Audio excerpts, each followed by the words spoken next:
अगर कोई चपरासी भी लगा होता है गवर्नमेंट जॉब में, तो उसका जो घमंड का लेवल है वो इतना हाई होता है कि आप पूछिए मत। आपको एंटर करना हो किसी बड़े अधिकारी के रूम में, तो उससे बाहर जो चपरासी बैठा होगा वही पहले आपको बोल देगा, अरे रुको यहाँ पर।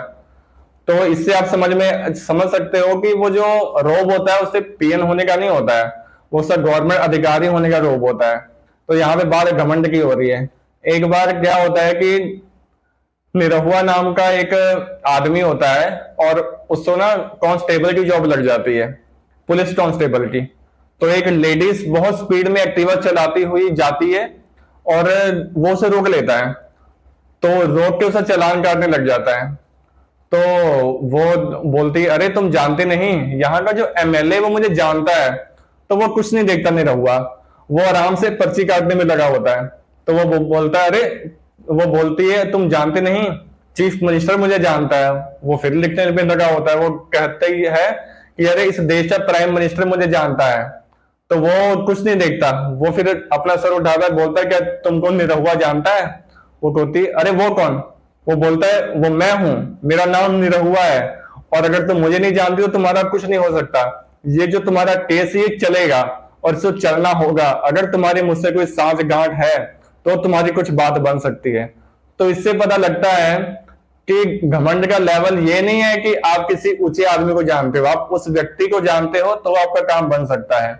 और ये साइंस का सर्वे बताता है कि अगर एक जो आदमी किसी पद पर बैठा होता है, अगर उससे रिटायरमेंट हो जाती है तो वो अपनी औसत उम्र से हमेशा 10 साल कम जिएगा। मान लीजिए अगर एक व्यक्ति की जो रिटायरमेंट है वो 60 साल की उम्र में हो जाती है, और अगर उसने औसतन 80 मतलब 80 साल जीना है, तो वो सिर्फ 80 साल नहीं 70 साल जिएगा।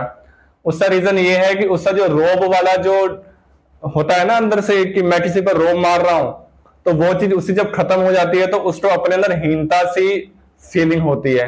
एक जो प्रोफेसर होता है उसमें भी बहुत रोब होता है कि कम से कम जो क्लास में 40 बच्चे मेरे नीचे पढ़ रहे हैं, उनके ऊपर तो मेरा रोब है, मेरे अनुसार वो एंटर होते हैं, मेरे अनुसार वो बाहर जाते हैं। और तो और अगर कोई किसी छोटी कंपनी में किसी ऊंचे पद पे कोई मैनेजर भी है, तो उससे नीचे 4 लोग होंगे तो उसमें भी बहुत खुश होगा कि ये 4 लोग तो मेरी बातें सुनते हैं। हर कोई किसी को बातें सुनाना चाहता है, हर कोई किसी को कुछ बताना चाहता है, हर कोई ये चाहता है कि हर कोई मेरे अनुसार ही काम करे इस जिंदगी में। और ये बहुत ही बहुत ही छोटी बात है कि हम हर किसी को ना बोलने में बहुत ही घमंड महसूस करते हैं। कोई हमें कोई काम बोल दे तो हम उसको अगर ना बोलते हैं तो हमें बहुत ही अच्छा लगता है कि मैंने इसको काम के लिए ना बोल दिया। और हाँ तो हम कहना भूल ही गए हैं, क्योंकि हाँ का मतलब होता है कि हम झुक जाना, और झुकना बहुत ही बड़ी बात होती है। जो इंसान जीवन में झुकना सीख जाता है वही इंसान उठना सीख जाता है। तो ये जो मैंने आपको पूरी स्टोरी बताई, सब मेन मोटिव यही है कि झुकना बहुत आवश्यक है। लेकिन झुकना कहाँ है? जो चीज सही है, जो रास्ता सही है, उससे आगे झुकने में कोई बुराई नहीं है। लेकिन हमारा घमंड आड़े आ जाता है किसी अच्छी चीज के आगे झुकने के लिए, हमारी हिम्मत नहीं होती। तो इस चीज को ध्यान रखिए। बहुत बहुत धन्यवाद आपका।